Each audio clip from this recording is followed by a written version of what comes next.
What do you touch most throughout your day? We have the ability to be in contact with anybody in the world at any time, but we have to ignore the people we're in the room with in order to do this. As technology becomes more ingrained in our life, our need for touch, for actual physical human touch, becomes greater. Our cultural climate also shapes how we receive touch.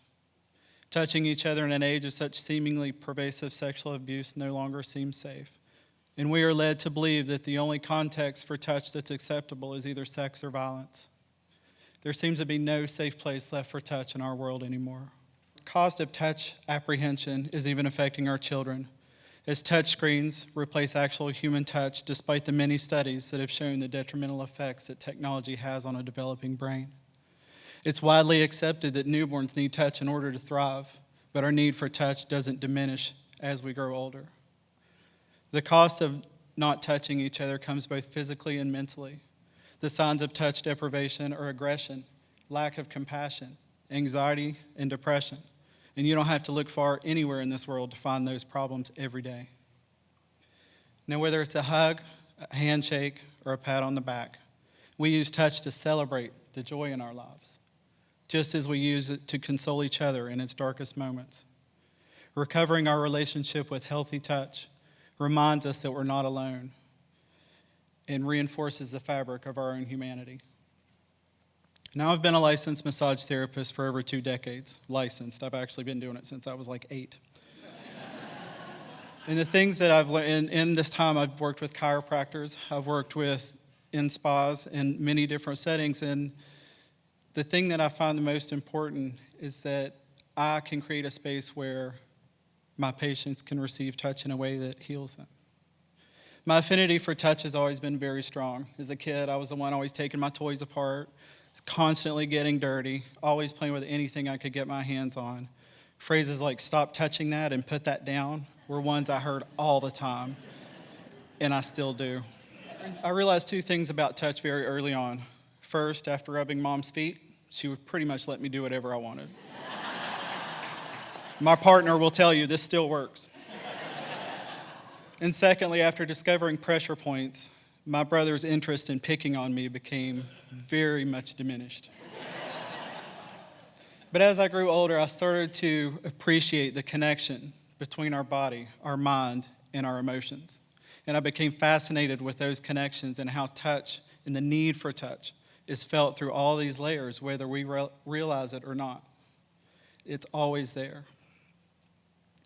So after massage school, a bachelor's degree, and thousands and thousands and thousands of hours of performing massage, my fascination with these bodies we inhabit has only grown deeper.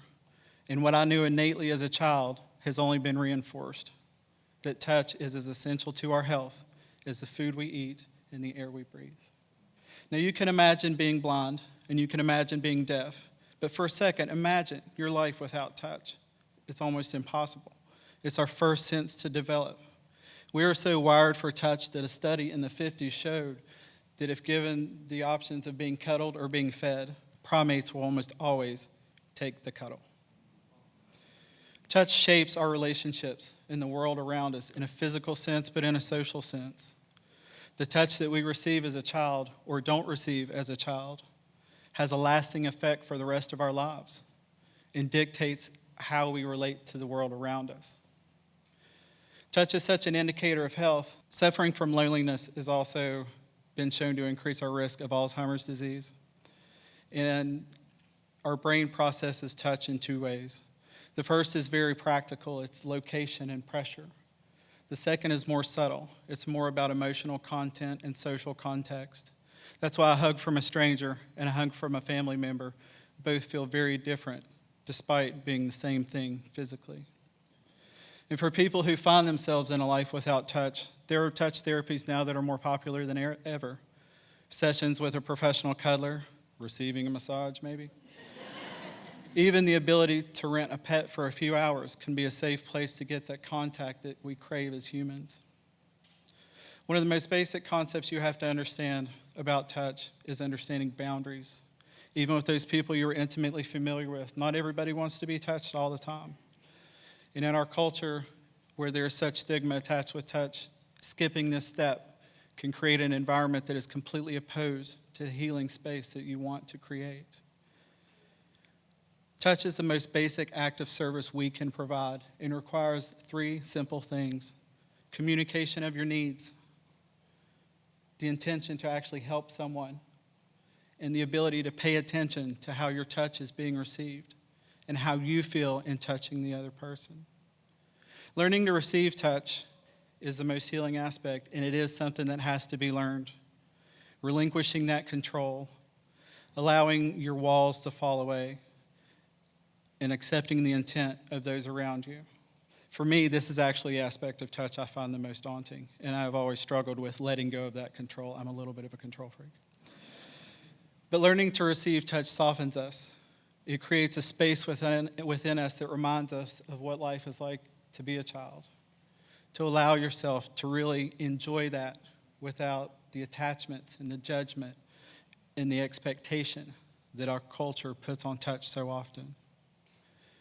We live in a time where we touch technology more than we touch each other.